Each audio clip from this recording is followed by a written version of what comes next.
The first time the most powerful alpha in the city tried to claim me, I laughed. It wasn't graceful. It wasn't charming. It was sharp and bright, and a little hysterical, like the sound glass makes right before it cracks. The council tower atrium was built to impress and intimidate, one massive dome of reinforced glass stretching toward a washed-out winter sky, sunlight cascading over polished marble floors veined in silver. The flags of every major pack in the city hung from the upper balconies, like a curated reminder of who mattered and who didn't. Victor Hale stood directly beneath them. And apparently, so did I. He had chosen his moment well. A meeting of pack representatives, betas in tailored suits, alphas with controlled, coiled energy humming beneath their skin. Even a few carefully positioned reporters on the upper level, here to document some infrastructure initiative that no one actually cared about. What they would remember instead was this. Victor stepped into my space like gravity had shifted in his favor. His shadow cut across me, blocking the sunlight. He smelled like cedarwood in winter air, the sharp kind that stings your lungs and clears your head whether you want it to or not. Clean, controlled, powerful. My pulse betrayed me instantly, fast, hard, heat flickering low in my stomach. Biology is treacherous like that. You're my true mate, he said quietly. Not loudly, not theatrically, as if it were a simple fact, as if he were announcing a change in quarterly projections. The laugh burst out of me before I could stop it. A ripple of silence followed.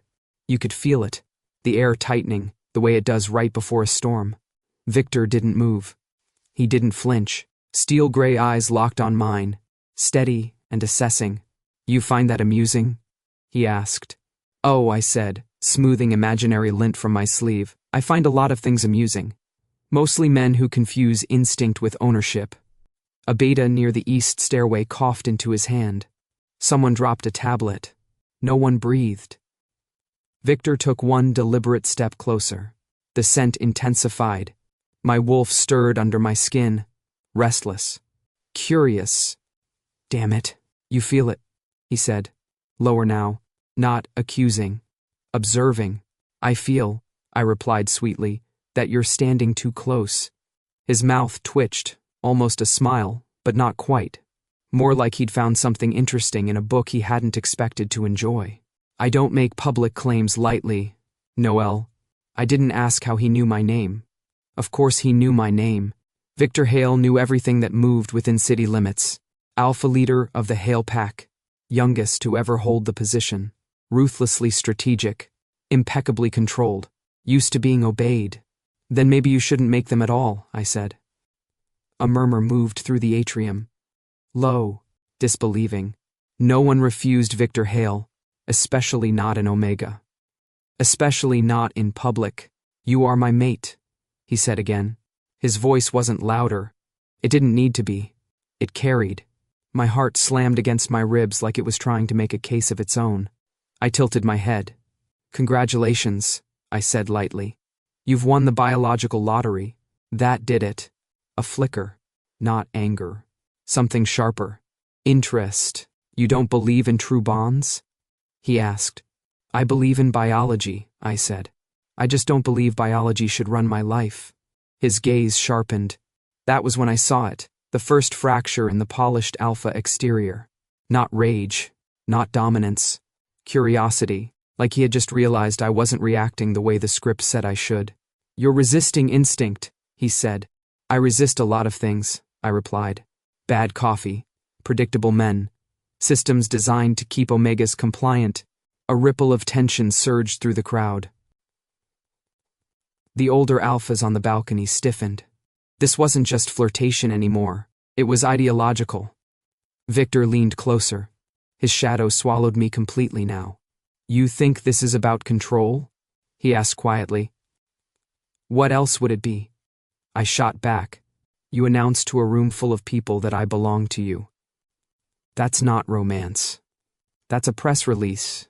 A muscle ticked in his jaw. For the first time, I saw restraint.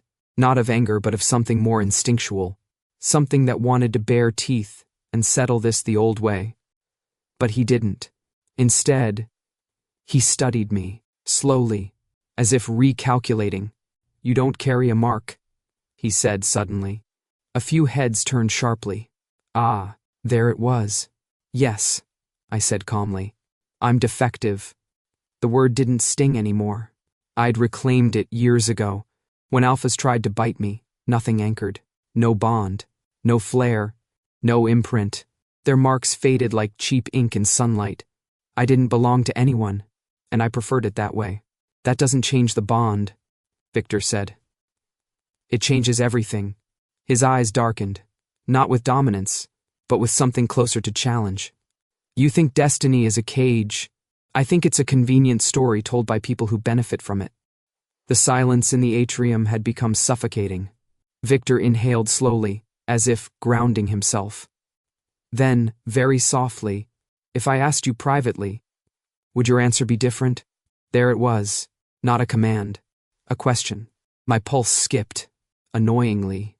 I stepped sideways, out from under his shadow, reclaiming the sunlight inch by inch. No, I said. His gaze followed me. Steady, intent. But you'll think about it, he said. It wasn't a demand.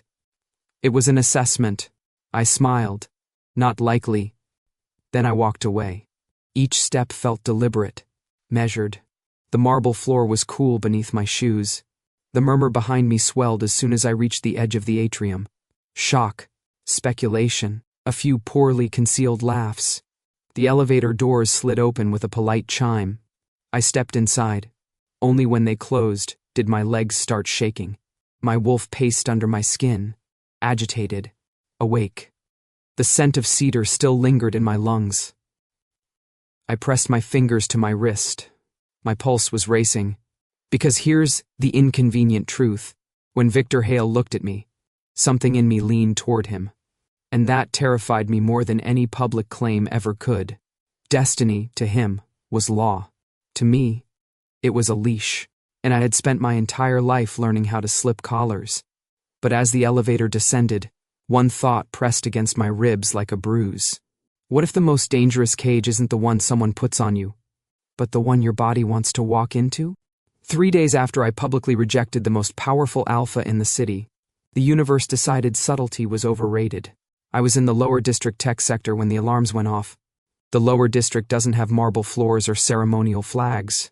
It smells like soldering metal, overheated circuits, and ambition that hasn't been polished for presentation yet. My office, if you could call a glass-walled cube suspended above a server grid an office, overlooked rows of humming infrastructure panels that controlled half the city's traffic systems. Predictable systems. Logical systems. Ones that didn't try to claim you in public. The first explosion rattled the glass. It wasn't loud. More a concussive thud that vibrated through steel beams and into bone. A second later, the emergency lights flickered red. My screen glitched. Then the scent hit. Smoke. Hot wiring. And underneath it, blood. Alpha blood carries differently. Metallic. Dense. Charged. My body reacted before my brain did. My wolf surged to the surface so violently my breath hitched. No, no, no. I closed my eyes, trying to reason through it. The council compound was 2 blocks east. The Hale Pack maintained its primary security presence there during joint operations. If this was an attack, my comm buzzed. Elias, I answered immediately. Tell me this isn't what I think it is. It's exactly what you think it is, he said, voice tight. Rival pack breach. West gate of the compound. They're going straight for leadership. Leadership. The word detonated behind my ribs. I'm not involved, I said automatically. I work infrastructure. I am not. Another explosion shook the building, and through the glass walls of the tech atrium, I saw smoke rising in the distance. From the direction of the council compound, my pulse went feral. I have to go, I said. You absolutely do not, Elias snapped. You just humiliated their alpha 3 days ago. If you show up, I was already moving. The lower district blurred past me in streaks of steel and concrete. Sirens wailed. Civilians ducked into storefronts. The closer I got to the compound, the heavier the air felt. Like stepping into the aftermath of a lightning strike. The gates were shattered. Pack guards were already dragging 2 unfamiliar wolves across the courtyard stones. their scent sharp with adrenaline and defeat. Smoke hung low, thick and acrid, and in the center of it, he stood with his back half turned to the gate, shirt torn at the shoulder, blood soaking through black fabric in a dark spreading bloom. His hair was disheveled for the first time since I'd known he existed. His jaw was set, eyes faintly glowing gold under the strain of controlled aggression. He looked like something out of a myth. Power incarnate, and he was bleeding. Something inside me cracked. I pushed past a stunned beta guard. Move! Victor's head turned at the sound of my voice. Our eyes locked across the courtyard. Everything else fell away. Not the smoke, not the shouts. Just the space between us. You came, he said. His voice was steady. Too steady. You're bleeding, I shot back. Because if I acknowledged anything else, I would combust. I've had worse. You look like you lost a fight with a lawnmower. A guard nearby made a strangled noise that might have been a laugh. Victor's mouth twitched. Then he swayed. It was subtle, barely noticeable. But I saw it, and my body moved before pride could intervene. I crossed the courtyard in 3 long strides and caught him as his knees threatened to give. The second my hands hit his bare skin, it happened. Not a flare, not a bite-induced bond, not the electric shock of acclaim. A hum. Low, deep, like 2 tuning forks striking the same note. My palms burned, not painfully, just intensely, as if my skin had suddenly remembered something my mind didn't know. Victor inhaled sharply. His hand came up, instinctive, gripping my waist to steady himself. The hum intensified, vibrating through bone, through blood. My heart stuttered, and then, aligned. Beat for beat, in sync. My fingers trembled against his shoulder. I could feel the heat of his skin, the slickness of blood, the strength coiled under muscle. But beneath that, recognition. His eyes widened. Not with dominance, not with certainty, with something I hadn't seen there before. Fear. You feel that, he murmured. I swallowed. My throat was dry. I feel you're heavy, but my voice was thinner than I wanted it to be. The courtyard noise rushed back in around us. Alpha, someone started. I'm fine, Victor snapped automatically. He wasn't. His weight leaned harder into me. I adjusted, bracing myself. My hands were shaking. I could feel it. Feel the tremor running up my arms. My wolf wasn't panicked. It wasn't submissive. It was awake, curious, attentive. The hum didn't behave like instinct. It didn't demand. It didn't pull me downward. It expanded outward, like we were occupying the same frequency. Victor's breath ghosted across my temple. You're scared, he said quietly. That irritated me enough to snap back. Of course I'm scared. You're concussed and bleeding all over me. His grip tightened, not possessive, anchoring. You ran toward danger, he said. Not away. I opened my mouth to retort, closed it again. Because he was right. I had run. Not to the council, not to security, to him. And that realization hit harder than any explosion. Don't analyze me, I muttered. His head dipped slightly, as if that cost him effort. I'm not, he said.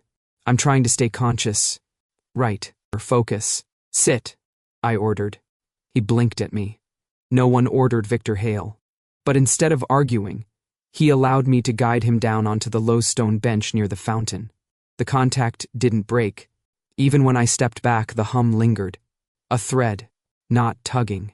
Just there, Dr. Celine Mora pushed through the crowd of guards, medical kit in hand. Alpha, she breathed. You shouldn't be standing. He isn't, I said. Victor shot me a sideways look. Despite the blood loss, there was something different in his expression now. Not triumph, not validation, understanding. You're not defective, he said softly. I stiffened.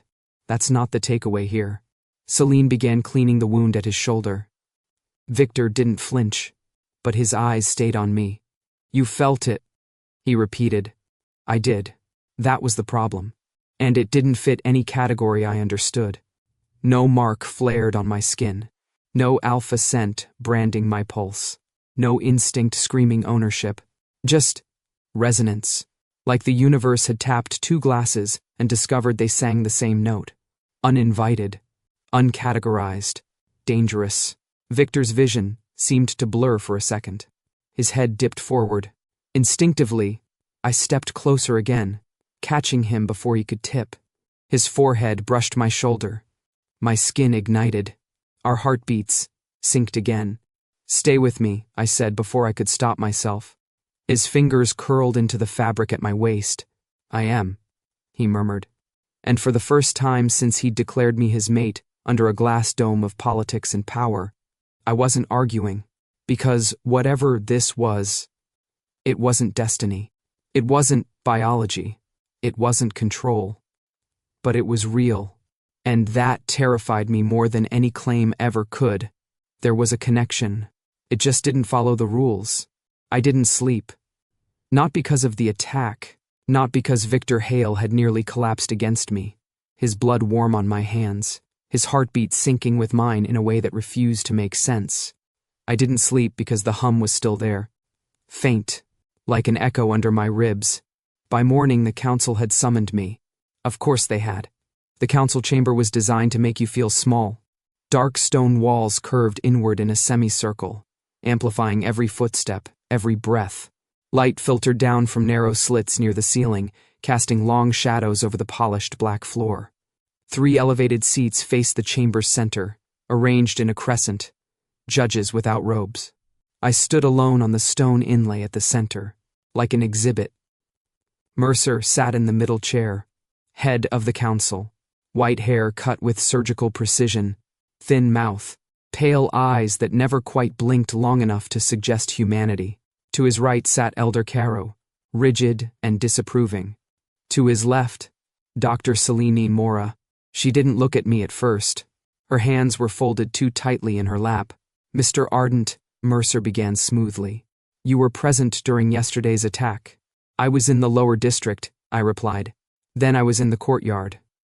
"Geography is flexible when things explode." Caro frowned. Mercer didn't. "And you made physical contact with Alpha Hale." The air tightened. "Yes, extended contact," Mercer clarified. There it was. Not concern. Interest. "I caught him when he nearly fainted," I said. "Would you have preferred he cracked his skull on marble?" A flicker passed between the elders. Mercer leaned forward slightly. "You've always been unusual, Noel." My stomach dropped. There are certain tones adults use when they're about to tell you your childhood wasn't normal. "I'm an omega without a stable bond response," I said lightly. "Trust me, I've heard the speech." Selene finally looked up. Her eyes were sharp. Guilty. "Your condition," Mercer continued, "has long been monitored." Monitored. The words scraped down my spine. Monitored, I repeated slowly. "Like weather patterns?" "Like a variable," Caro said curtly. My pulse ticked faster.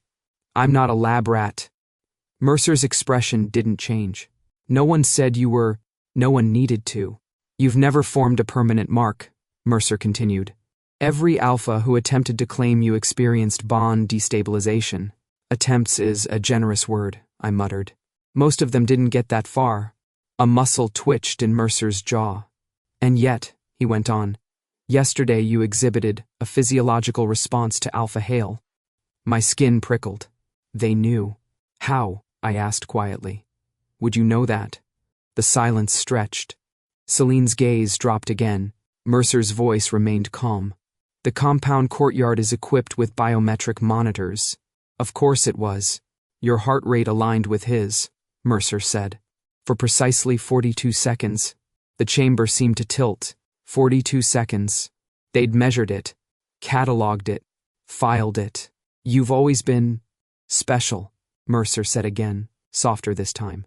"We ensured you were protected." Protected. I felt something cold settle under my ribs.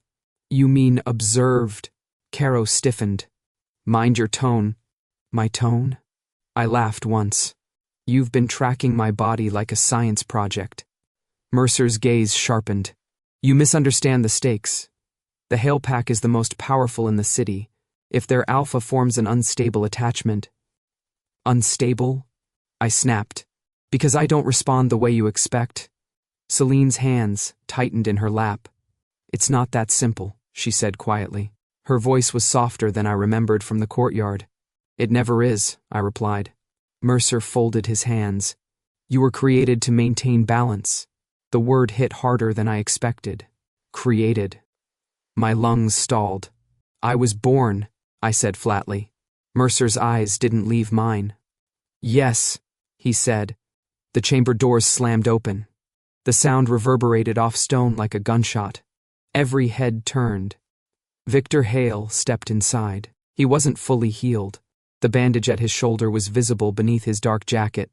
But the room shifted around him anyway. Power recognizes power. Alpha Hale. Caro began stiffly. This is a closed proceeding. A low growl cut him off. It wasn't loud. It didn't need to be. It rolled through the chamber like distant thunder. I don't recall granting the council authority to interrogate my... Victor paused. The word hung in the air. Mate, possession, claim. He adjusted. A civilian who assisted me, he finished. Mercer didn't rise. You're still recovering, Alpha, he said smoothly. Your judgment may be compromised. Victor's eyes flicked to me. Not possessive, not commanding, checking. I'm perfectly clear-headed, he said. The temperature in the room dropped. You've been monitoring him, Victor continued. For years. It wasn't a question. Mercer didn't deny it. For stability, he replied. Victor took a step forward. Stone echoed under his boots. He is not a variable, Victor said quietly. And he is not yours. My heart jumped. Not because he'd defended me, because of the way he said it. Not yours. Mine. The chamber held its breath. Mercer's gaze moved between us. You're attached, he observed. Victor's jaw tightened. I felt heat climb my spine. Attachment, Mercer continued, can destabilize leadership, especially when the individual in question was engineered to remain independent. Engineered. The word hung in the air like smoke. My ears rang. Engineered. My childhood memories, tests, evaluations, routine checkups, slid into new, horrifying alignment. I wasn't just observed. I was designed. Victor's growl deepened. Choose your next words carefully, he warned. Mercer smiled faintly. We always do. And as the elders watched us, measured us, I felt it fully for the first time. Not the hum, not the resonance, but the weight of invisible eyes that had never left me. My whole life, I wasn't defective. I wasn't rare. I was intentional. And suddenly, the absence of a mark felt less like freedom, and more like something someone had built. Victor didn't ask me to come to his penthouse. He just said, we're not done talking. And somehow, that felt less like a command than everything else had.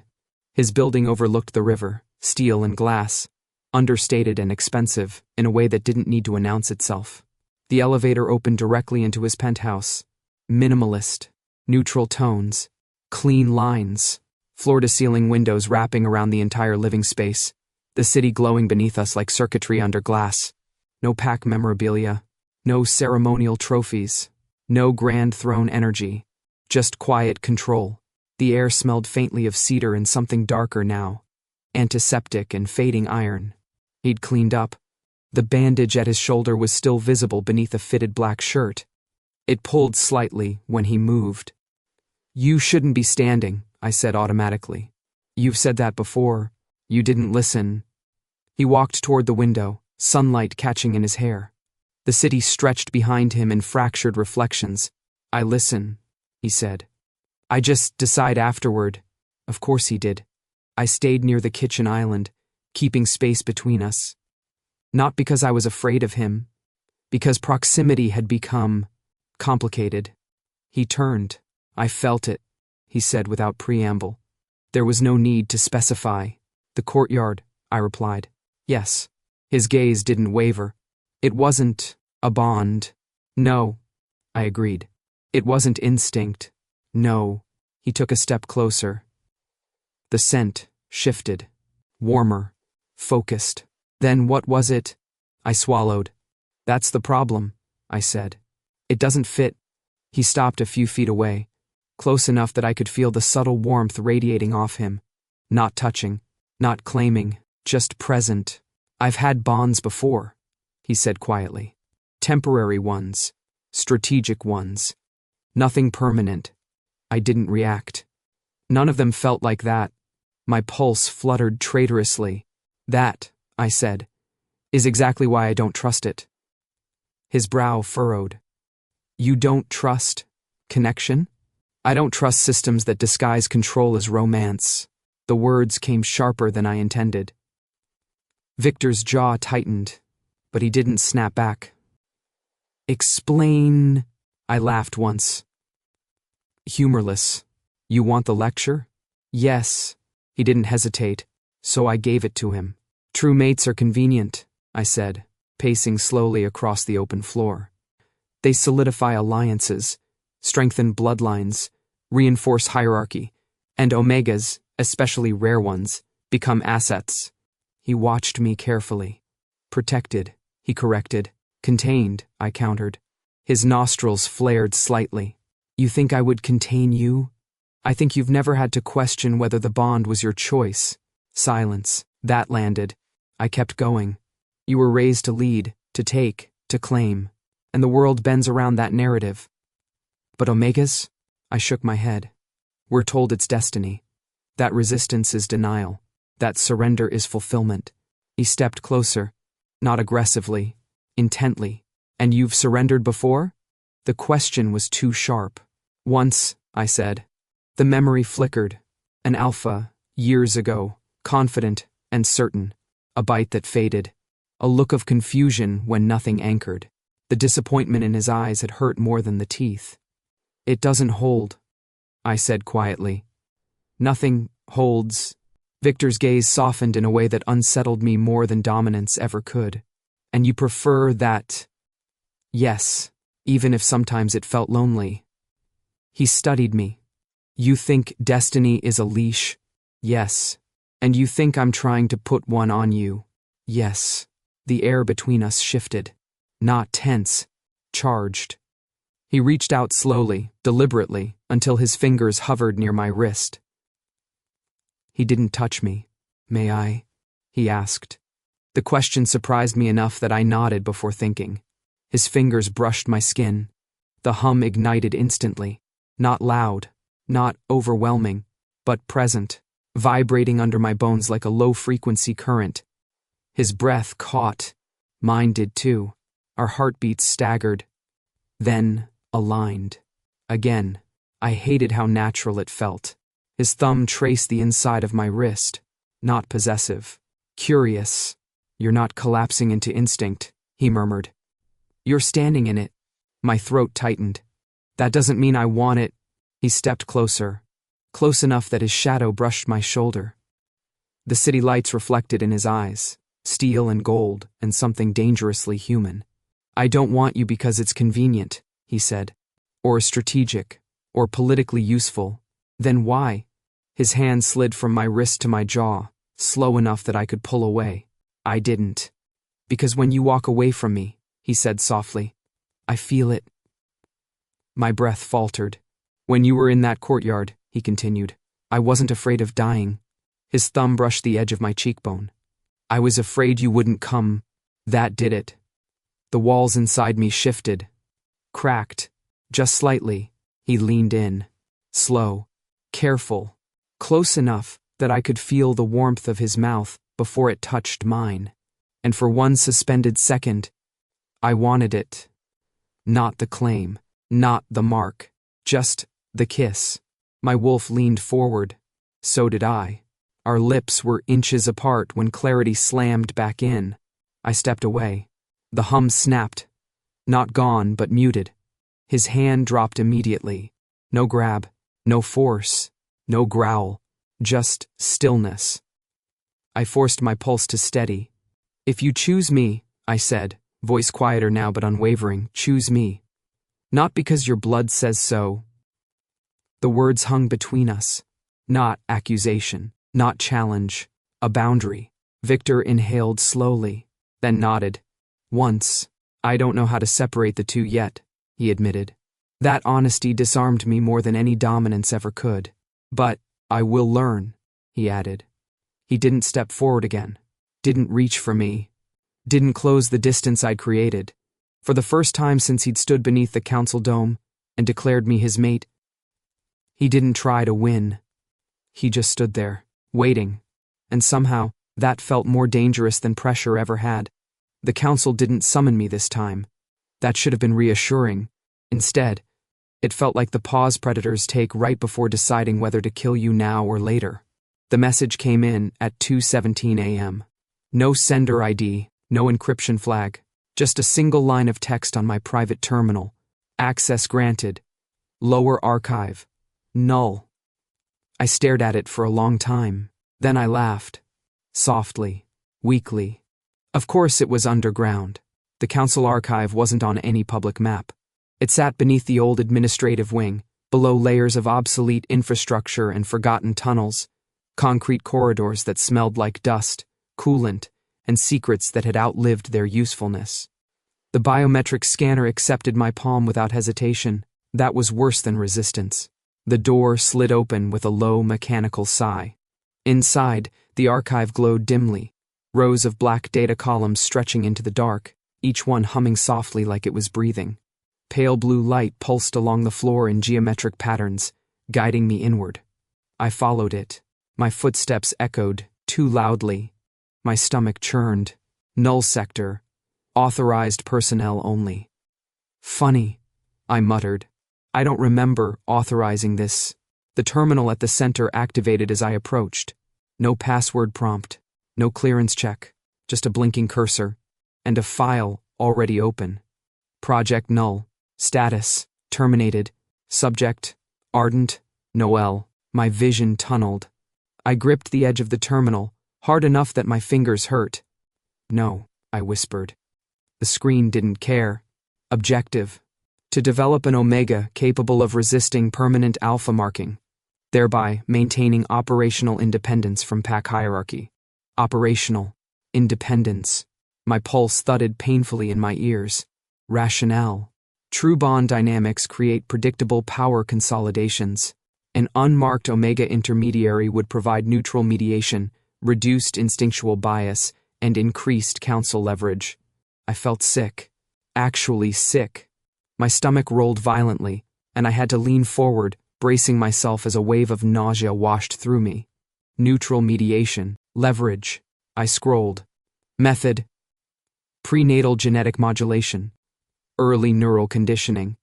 Controlled exposure to alpha pheromonal stimuli. Suppression of bond-receptive neural pathways. My hands started shaking. I didn't remember the tests. Or rather, I did. They just hadn't felt like tests at the time. Routine checkups, cognitive assessments, game-based evaluations. I remembered being praised for not reacting like other omegas. So calm, Noel. So rational. So special. The word curdled now. Result. Subject exhibits complete resistance to permanent bond marking.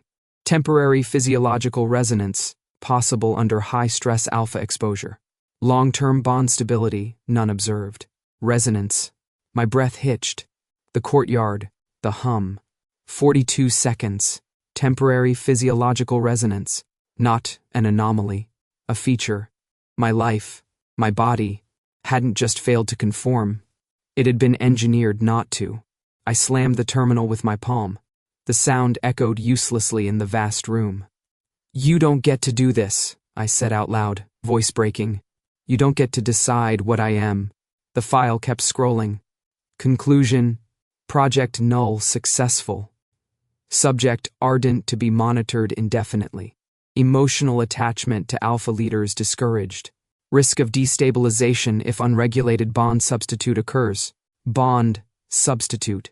My vision blurred. Anger surged hot and bright, burning through the nausea. They hadn't just taken something from me. They'd shaped the absence. Every rejection. Every failed mark. Every alpha who'd looked at me with confusion or disappointment. not fate. Design. I wasn't free by accident. I was free on a leash long enough to be useful. The screen flickered. A new line appeared at the bottom. Access logged. Secondary viewer detected. I froze. No, I whispered. Footsteps echoed in the corridor behind me. Slow. Controlled. Familiar. I didn't turn around. I didn't have to. Victor's presence filled the space before his voice did. What is this? I closed my eyes. The words felt heavy in my mouth. My file, I said. Apparently. Silence stretched. I heard him move closer. Felt it. The way the air shifted when he stopped beside me. The hum stirred faintly, resentful, uneasy. He read. I could tell by the way his breathing changed. Sharper. Measured. Dangerous. They did this to you, he said quietly, not a question. I laughed again. Hollow this time. Guess I finally know why no one can keep me. That's not. Don't. I snapped, turning to face him. Don't soften it. His eyes were dark now. Storm dark. They designed me to be unclaimable, I continued. Not independent. Useful. Neutral. A walking pressure valve for your precious power structures. Jaw clenched. They had no right. Rights are flexible when you're on a council, I said bitterly. Victor looked back at the screen. At the words, suppression of bond-receptive pathways. Something dangerous crossed his expression. They took choice from you, he said. The irony stung. They took the illusion of destiny, I corrected.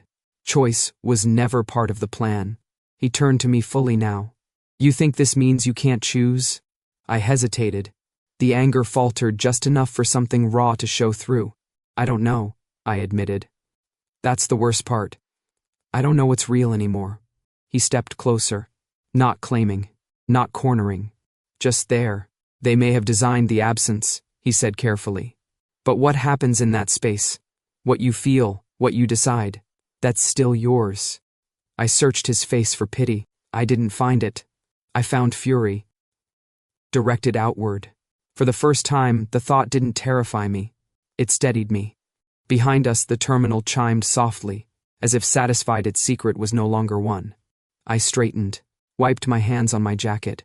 They don't get to monitor me anymore, I said. Victor's mouth curved into something sharp and dangerous. No, he agreed. They don't. And as we stood in the glow of the archive, truth laid bare between us, I realized something terrifying and inevitable. Whatever this resonance was, whatever the council had tried to control, it had just chosen a side. The Hale-Pack training hall smelled like sweat, iron, and restraint. It was a massive open space below street level. Concrete walls reinforced with steel beams, overhead lights casting sharp white lines across scarred flooring. Impact pads lined one side, weapon racks the other, a raised platform in the center for sparring. Control lived here. Precision. Dominance honed into discipline. Victor stood in the middle of the mat when I walked in. He wasn't sparring. He was hitting the heavy bag. Hard. Each strike landed with a deep, resonant thud that vibrated through the room. His shoulder was still healing. I could see the slight tension in the way he rotated. But he ignored it. Of course he did. He didn't look at me when he spoke. You shouldn't be in the archives alone. You followed me. I monitored access logs. Exactly. The bag swung violently. He caught it mid-swing, fingers digging into leather. For a moment, I thought he might tear it apart. Instead, he let it go slowly. They engineered you, he said, back still turned. They interfered with what should have been natural. I folded my arms. You mean destiny? I mean bond. His voice was tight, controlled, but barely. I stepped closer, boots echoing in the cavernous space. They interfered with my biology, I said. Not yours. He turned sharply, and there it was. The crack. His composure splintered at the edges. You think this doesn't affect me? He demanded. I blinked. Why would it? He took a step forward, then another. The air shifted. Not dominance. Not yet. Something more volatile. They manipulated something that belongs to both of us, he said. The words hit wrong. I felt it immediately. I'm not something that was stolen from you. The silence that followed was brutal. He stopped moving. His jaw clenched so hard I could see the muscle jump. That's not what I meant. Then, what did you mean? I pressed. Because it sounds like you think the council took your property. A growl slipped out of him. Low, uncontrolled. The sound ricocheted off concrete. My wolf stiffened, instinct reacting before thought. Careful, I warned softly. His eyes flashed gold. I don't see you as property. Then stop talking like you lost something. He ran a hand through his hair, pacing now. For the first time since I'd known him, he looked disoriented. Not strategic, not calculating. Human. They interfered with the possibility, he said finally. With what might have been. I studied him. You don't even know what that would have been. I know what I felt in the courtyard. The word echoed in my chest. Resonance. 42 seconds. And you think that was destiny correcting itself? I asked. No. His voice dropped. I think it was real. That knocked the edge off my sarcasm. Real. He stopped pacing, met my eyes directly. When I saw you in that chamber, he said, standing alone while Mercer talked about you like a file. His voice faltered. Just slightly. Something hot and sharp twisted in my chest. That wasn't instinct, he continued. That was anger. Because they were questioning your leadership? He shook his head once. Because they were diminishing you. The training hall felt smaller suddenly. Too close. Too exposed. You don't get to be angry on my behalf, I said, even though my voice lacked bite. Why not? Because you don't own my outrage. He stepped closer again. This time there was no space left between us. Heat radiated off him. The faint scent of exertion and cedar and something raw beneath it. I'm not trying to own anything, he said, teeth barely visible as his restraint frayed. I'm trying to understand why the thought of someone designing you, controlling you, makes me want to tear this city apart. There it was. The alpha. Not posturing. Not performing. Rage stripped of polish. My pulse jumped. You can't fix this by fighting, I said quietly. I know that. Then why are you? His breath hitched. Because he was. Fighting the bag. Fighting the council. Fighting himself. I've spent my life believing bonds were sacred, he said. Proof of something higher. Something inevitable. And now? I asked. And now I don't know if what I feel is instinct or choice. The honesty stunned me. He wasn't arguing dominance. He was arguing confusion. I don't want to be your experiment, I said. You're not. I don't want to be the symbol of your rebellion. You're not that either. Then what am I? The question slipped out before I could stop it. For a second, he didn't answer. His hand lifted, hesitated, then fell back to his side. You're someone I don't want to lose, he said quietly. That landed harder than shouting would have. My defenses flickered. Lose? I echoed. You never had me. His eyes darkened again, but not with aggression, with something closer to fear. That's exactly it.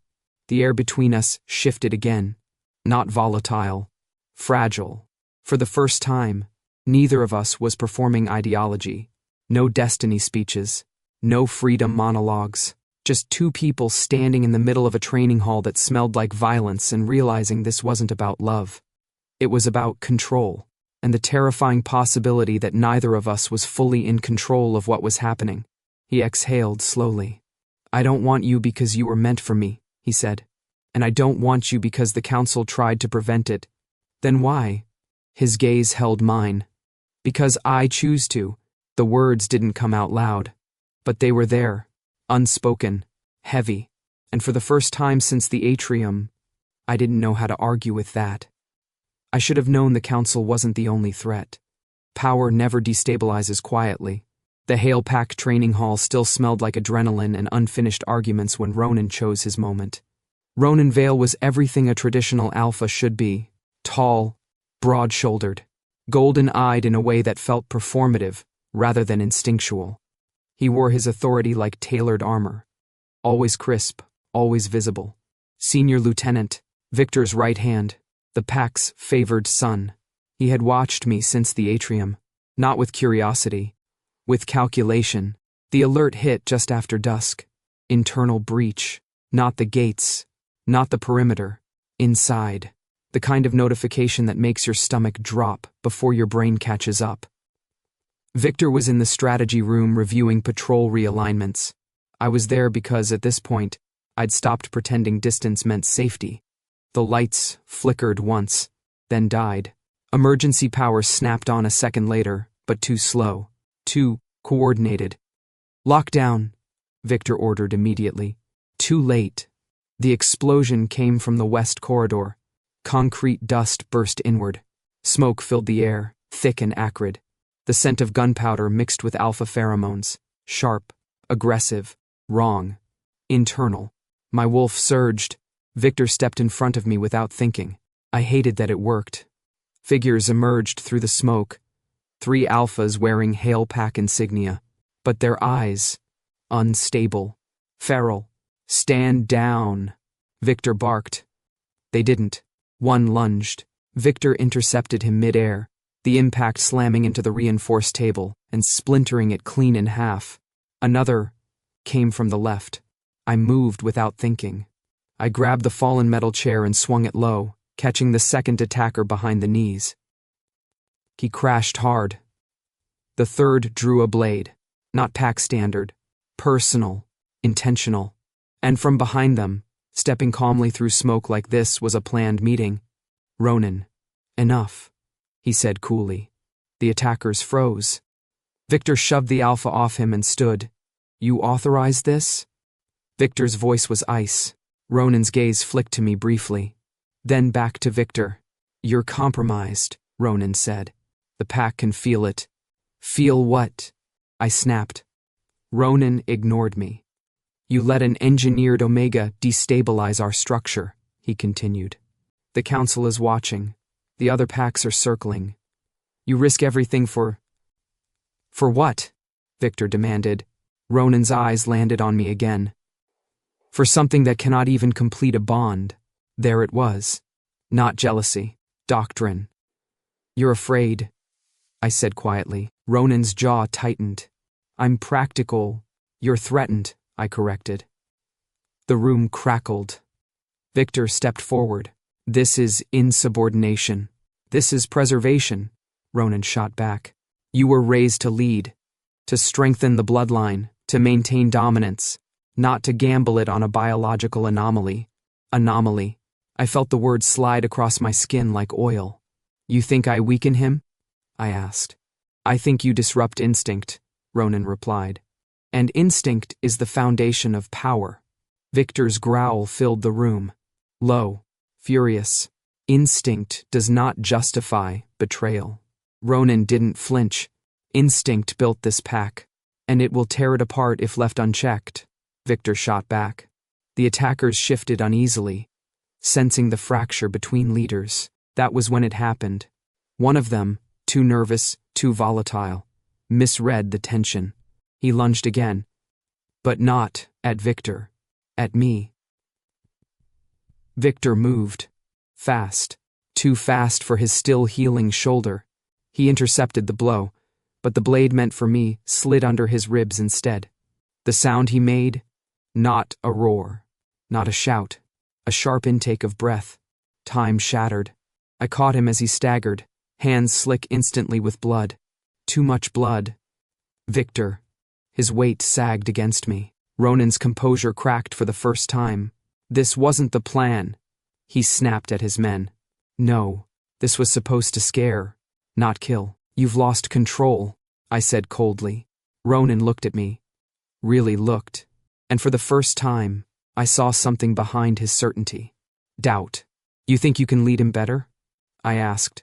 I think you're dismantling him, Ronan replied. Victor's fingers tightened weakly in my jacket. I am still here, he growled. The attackers hesitated. Ronan made a decision. He signaled retreat. The 3 alphas pulled back, disappearing through the smoke the same way they'd entered. Ronan lingered 1 second longer. If he falls, he said quietly, it will be because he forgot what he is. Then he was gone. Silence collapsed in his wake. Victor swayed. I lowered him carefully to the floor. Stay with me, I ordered. He tried to smirk. It came out strained. I seem to recall you saying that before. Shut up. My hands were shaking again. Not from fear. From fury. You're bleeding too much. Still dramatic, he murmured. The wound was deeper than the courtyard cut. His breath grew shallow. The hum sparked again when my hands pressed against his side. Stronger this time. Not chaotic. Focused. Our heartbeats collided, then aligned. Again, he looked at me. Not dominant. Not alpha. Just there. You could leave, he said faintly. I know. You don't owe me. I know. The words came out sharper than intended. I met his gaze fully. I'm not here because you claimed me. His lips parted slightly. I'm here because I want to be. The admission hit me as hard as it hit him. Not instinct. Not destiny. Not programming. Choice. My choice. His fingers curled weakly around my wrist. The hum steadied. Then stay, he whispered. I pressed my forehead briefly to his. Not a claim. Not submission. Just proximity. I'm not going anywhere. And for the first time since he'd stood beneath the glass dome and declared me his, I wasn't resisting. Not because I was bound, but because I had decided. Heat doesn't ask permission. It doesn't check your emotional development or wait until political coups are resolved. It rises like a tide under your skin and drags instinct to the surface whether you're ready or not. Mine started 48 hours after Ronan's betrayal. Of course it did. Victor was recovering in his penthouse. The wound beneath his ribs had missed anything vital, barely, but it had taken more blood than he'd admit. The pack was tense. Ronan was under temporary internal investigation, which meant half the senior alphas were pretending loyalty while quietly choosing sides, and my body chose chaos. The first wave hit while I was standing in the kitchen, trying to convince myself coffee would solve everything. It didn't. Heat slid through my veins like molten glass. My breath caught. My knees weakened slightly, not dramatically, just enough to remind me that control was temporary. I gripped a counter. No, not now. I inhaled. The air carried cedar and clean linen. Victor. The scent struck harder than usual, magnified, sharpened, intoxicating. My pulse surged. He stepped into the kitchen seconds later, like he felt the shift. His gaze locked on me instantly. You're in heat, he said quietly. I glared at him. Congratulations. Your observational skills remain intact. He didn't smile. The air between us thickened. Heat radiates differently from an omega engineered to resist bonds. It doesn't collapse into surrender. It doesn't soften automatically. It burns. Sharp. Electric. Unresolved. I can arrange isolation, he said carefully. There it was. The expected response. Lock the omega away. Reduce exposure. Contain the instinct. No, I said immediately. His brow furrowed. It would be safer. For who? For you. I straightened slowly. My body trembled, but my voice didn't. I will not be locked in a room like a biological hazard. He studied me. I wouldn't lock you, he said. It would feel like it. Silence. The heat surged again, stronger. My wolf pressed forward under my skin. Not submissive but alert. Seeking. Victor stepped closer, but not too close. Measured. What do you want? He asked. The question startled me. Not what do you need.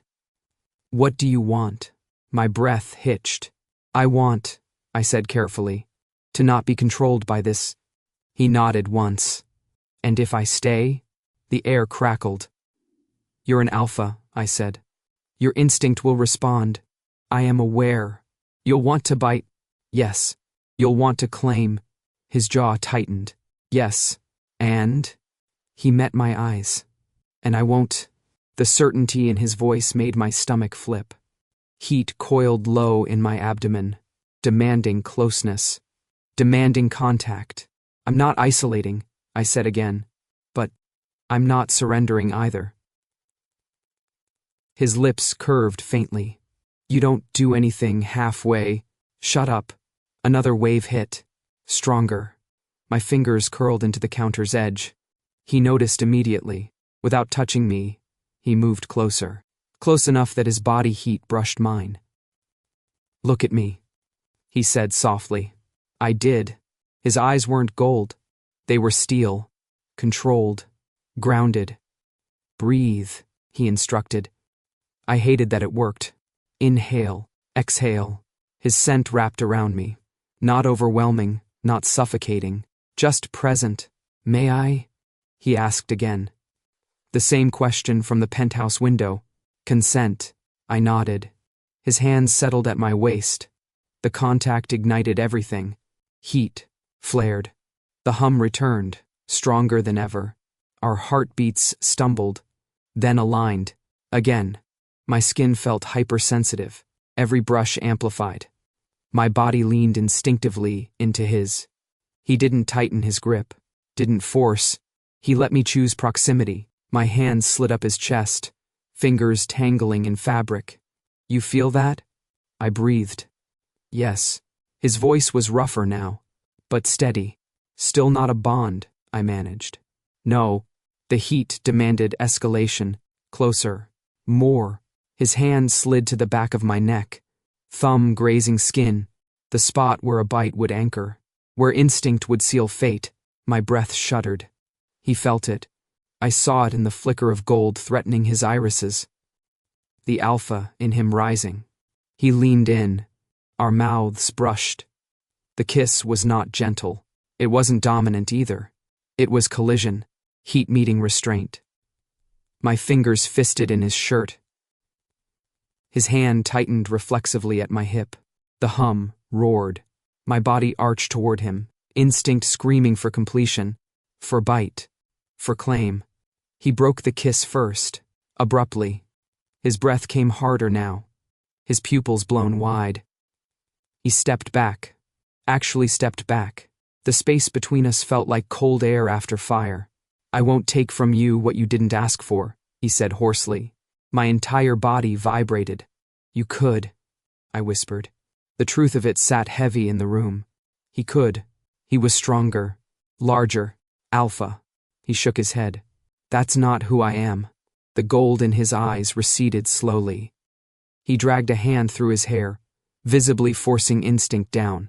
I don't want you because you're vulnerable, he continued. And I don't want you because you're in heat. He looked at me fully. I want you because you stand your ground. The heat inside me shifted. Not gone, but steadier. My breathing slowed. The panic that usually accompanies this cycle, the fear of losing control, of being overwhelmed, wasn't there. Because he hadn't pushed. He hadn't claimed. He had chosen restraint. And that changed everything. For the first time in my life, heat didn't feel like a cage. It felt like something I could survive, with him standing there. Not over me, not claiming me. Just present. Safe. I exhaled shakily. You're infuriating, I said. His mouth curved faintly. So, I've been told. The hum softened. Not gone, but quieter. And beneath the lingering fire in my veins, something else settled in. Not instinct, not programming. Security. For the first time, I wasn't bracing for control. I was choosing to stay. The council never sends a formal invitation when they've decided you're a liability. They send enforcement. The order came at dawn. Victor was still in the penthouse study reviewing updated patrol logs. Ronan officially suspended but not yet stripped of rank. The pack was unsettled. Watching. Waiting. I was standing by the window, the river below reflecting pale winter light, when the first council vehicles rolled into view. Unmarked. Black. Too many. They're not here for a meeting, I said. Victor didn't look surprised. No. His jaw tightened slightly. They've decided. The intercom buzzed seconds later. Alpha. One of the outer guards said, voice tense. Council security requesting entry. They have a retrieval order. Retrieval. Like I was misplaced equipment. Victor stepped toward the comm panel. Denied. Silence. Then, the glass doors at the lower entrance exploded inward. So much for procedure.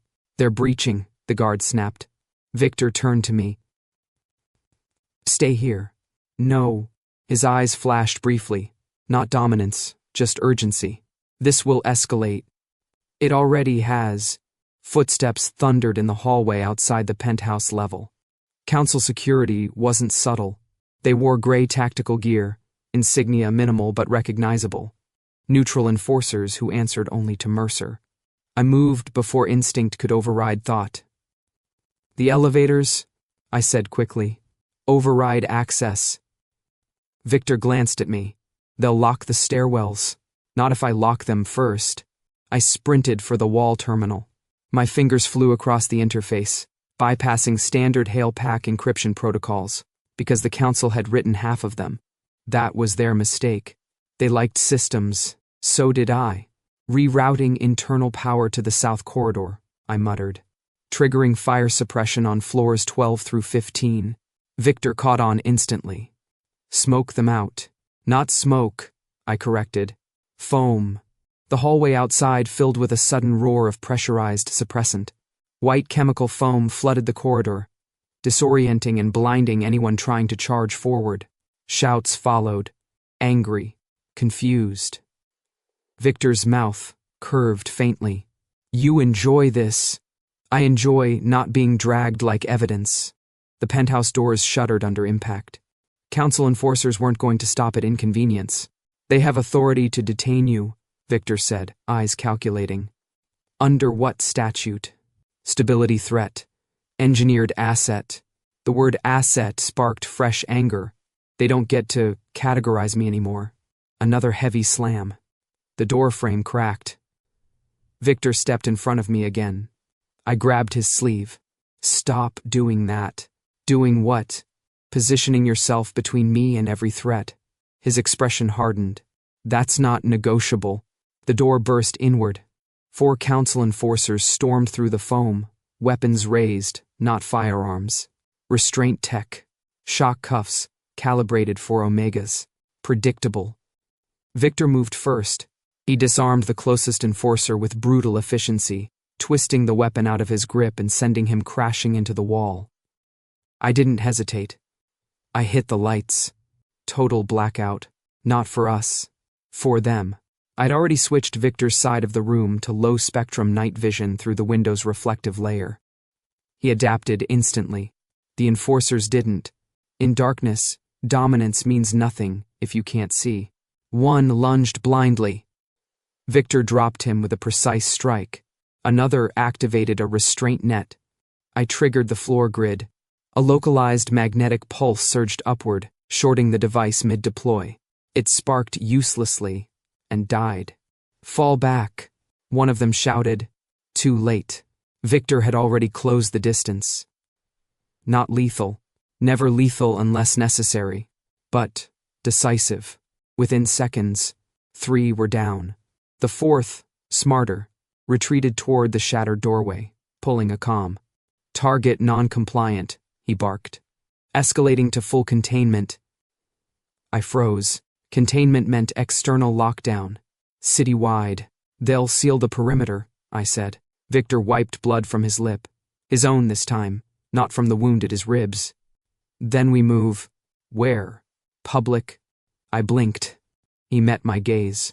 They won't risk open violence in the city center. Not yet.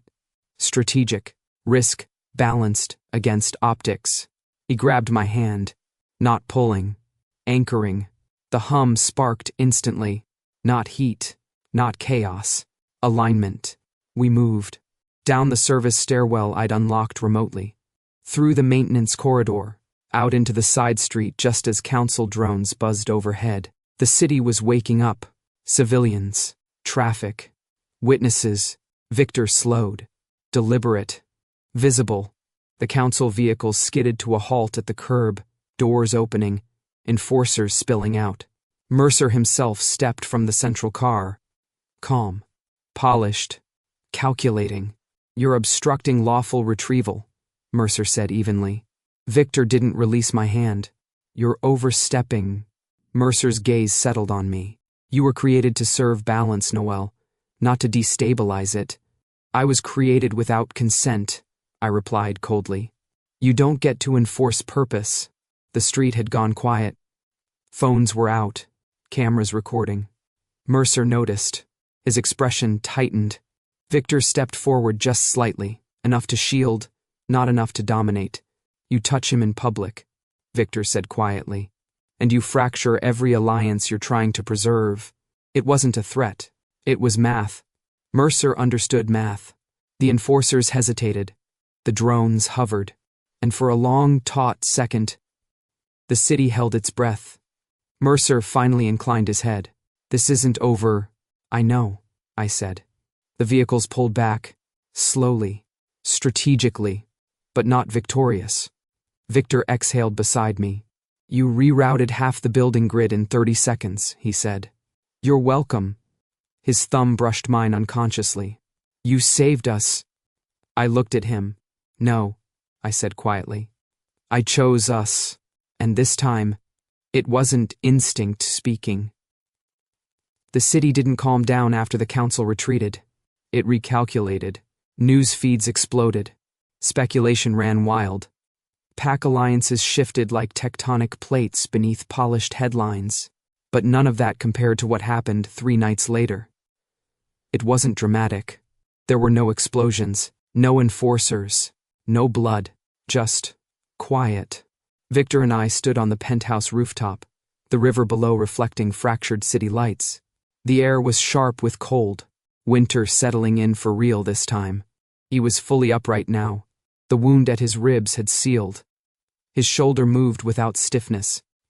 The pack had stabilized, at least externally. Ronan remained suspended. Mercer remained watchful. And the hum between us had grown. Not louder, clearer. We stood a few feet apart, deliberate distance, intentional. Do you regret it? Victor asked quietly. Regret what? Defying them. I considered it. No. Even if this escalates further. It already has. A corner of his mouth lifted faintly. Fair. The wind shifted. His scent brushed mine. The hum stirred. I felt it in my sternum first this time. Not at the skin. Not at the place where a mark would anchor. Deeper. Victor stepped closer. Slow. Not claiming. Just closing space. We can end this, he said. My heart thudded. End what? Whatever this is. The air seemed to tighten. You mean, walk away? If you think that's safer, safer. The word felt foreign now. You don't want to, I said. He didn't deny it. But I will, he added, if that's what you need. That was the moment. Not the rooftop. Not the politics. Not the resonance. The offer. Freedom. Without pressure. Without instinctual coercion. Choice. Something inside me shifted. Not heat. Not panic. Recognition. You still think in terms of giving me an exit, I said softly. Because you value it. I do. He held my gaze. Then I won't take it from you. The hum ignited. Not violently. Not erratically. It expanded. Like 2 separate frequencies, finding perfect alignment. My heartbeat stumbled. Then synchronized with his. Not imposed. Not pulled. Aligned. The air around us seemed to vibrate subtly. The cold didn't touch my skin anymore. I felt hyper-aware of everything. His breathing, the slight shift of his weight, the warmth radiating from him. His eyes widened slightly. You feel that? It wasn't a question. Yes. This wasn't resonance like before. This was stable. Sustained. Not instinct screaming to complete a bond. Not alpha dominance pushing for a mark. There was no flare at my neck. No bite. No claim. Instead, I felt clarity, like my entire nervous system had settled into equilibrium. He stepped closer. We were inches apart now. If I touch you, he said quietly, does it break? I don't know. His hand lifted, paused, then settled against my chest, over my heart. The world didn't explode. No instinct surged. No biological override. Just harmony. His heartbeat synced with mine under his palm. Not forced, not triggered by pheromones, balanced. My hand rose on its own and pressed against his sternum, mirroring him. The hum became something else, not a vibration, a network. Like the absence in me, the engineered void where a mark should live, had finally found something to connect to. Not a bite, a bridge. Victor's breath caught. This isn't a bond, he murmured. No, it's not dominance. No, it's not fate. No. The city lights flickered in his eyes. Then what is it? I exhaled slowly. It's us. The zero mark. Not empty, not broken. A space that refused to be claimed, but could choose connection. The engineered absence hadn't erased my capacity. It had changed the mechanism.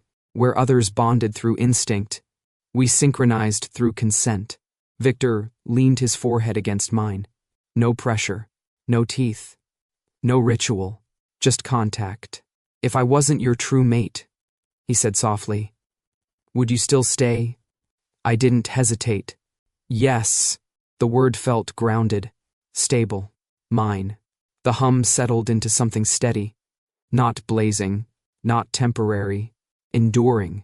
And in that quiet moment above a city that had tried to categorize, control, and contain us, the zero mark awakened, not as a flaw, not as a loophole, but as a new kind of bond, one no counsel could manufacture, and no instinct could command. Revolutions don't always start with fire. Sometimes they start with paperwork. Victor called the pack assembly at noon. Not in the training hall, not in the council atrium, but in the Central Hale headquarters courtyard, the same place he'd bled, the same place Ronan had tried to fracture his authority. Public, deliberate. The pack gathered in concentric lines, alphas in front, betas and omegas behind. Tension hummed through the air like a live wire. Ronan stood at the edge of the alpha line, jaw set, eyes unreadable, suspended, but present. The council observers arrived too, Mercer included. He stood on the elevated balcony reserved for oversight, hands folded neatly behind his back, expression composed. Victor stepped forward. No ceremonial cloak, no symbolic regalia. Just a dark jacket and steady posture. I stayed to the side, not hidden, not showcased, just present. Victor let the silence stretch until every restless shuffle died down. We've built our power on instinct, he began evenly. On bonds, on tradition. A few approving murmurs from the older alphas. Ronan's gaze sharpened. And instinct has served us, Victor continued. But it has also been used as justification. The murmurs stopped. For control, he said plainly. Mercer's expression didn't change, but his attention sharpened. Victor didn't look at me. He didn't need to. No omega in this pack, he went on, voice carrying across stone and steel, will be forced into a mating contract under my leadership. Shock rippled outward. Ronan stepped forward slightly. That destabilizes alliances, he called. Victor didn't flinch. Then we rebuild them. You risk weakening us, Ronan pressed. I risk evolving us. The word landed hard. Victor turned slowly, addressing the full assembly. True bonds, he said, will remain sacred. A visible exhale from part of the crowd. But sacred does not mean mandatory. Now the real shock came. Betas exchanged looks. Several omegas stiffened, as if they didn't quite believe what they'd heard. From this day forward, Victor declared, no bond claim will be recognized without explicit mutual consent. No disciplinary action will be taken against omegas who decline pairing. Mercer finally moved. He stepped forward along the balcony rail. You exceed council precedent, he said smoothly. Victor looked up. Council precedent does not govern internal Hale Pack law. It governs stability. Stability built on coercion is weakness, Victor replied. The courtyard went silent. The words hung heavy. Mercer's gaze flicked to me briefly. Calculating. You dismantle centuries of structure, he said. Other packs will not follow. Then they will compete, Victor said calmly. And we will outperform them. Confidence, not arrogance. Strategic certainty. Ronan studied him for a long moment.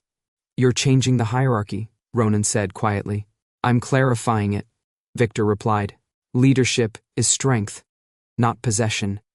The silence stretched. Then something subtle shifted.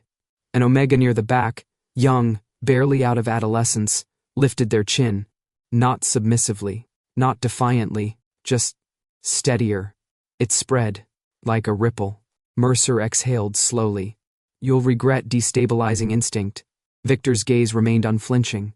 I regret nothing that is chosen. The council delegation withdrew first, not defeated, but no longer dictating. That mattered. Ronan didn't approach Victor after the assembly. He didn't challenge him either. He simply watched, recalculating. The pack dispersed slowly, conversations rising in cautious waves. Shock, uncertainty, hope. Victor stepped down from the platform. He didn't look triumphant. He looked resolved. You just made enemies, I said quietly. I already had them. And allies? He glanced at the courtyard, at the Omegas who were no longer standing quite as rigidly. They'll decide. He didn't take my hand, didn't gesture publicly, but he stood beside me, equal. And for the first time in Hail Pack history, power didn't look like ownership. It looked like choice. The city looked different after you stopped running from it. From the rooftop, the skyline wasn't sharp and threatening. It was layered, alive. Glass towers reflecting sunset in fractured gold. Traffic streaming like veins of light. The river catching the last burn of orange before dusk turned its steel. The Hail Pack headquarters courtyard below was quieter these days. Not peaceful exactly, but recalibrating. Change never arrives gently. Victor stood at the edge of the roof, hands resting on the railing. No ceremonial jacket tonight. No guards. Just dark clothes, and the wind pushing his hair back from his forehead. He didn't look like a myth up here. He looked like a man. I joined him, stopping just short of touching. For a moment, we just watched the city breathe. No drones, I said. No council vehicles. They're watching, he replied. Of course they are. Silence settled easily between us. Not strained, not heavy, just present. It's quieter, he said after a moment. In the city? In here? He tapped his chest lightly. I glanced at him. Congratulations. Emotional growth. A corner of his mouth lifted. You're insufferable. And yet, the hum was there. Not blazing. Not urgent. Steady. Like background music you only notice when it stops. He turned toward me fully then. Not as Alpha Hail. Just Victor. If we weren't destined. He began quietly. Would you still stay? The question wasn't fragile. It wasn't demanding reassurance. It was honest. The old version of me, the one who flinched at the word mate, who braced for ownership, would have answered with deflection. A joke. A theory. A speech about autonomy. But the city lights reflected in his eyes weren't calculating. They were open. I don't believe in destiny, I said slowly. I know. I don't believe blood should decide my future. I know. And I don't believe a mark should define who I belong to. He didn't interrupt, didn't argue, didn't claim. I stepped closer. Close enough to feel the warmth of him through the cooling air.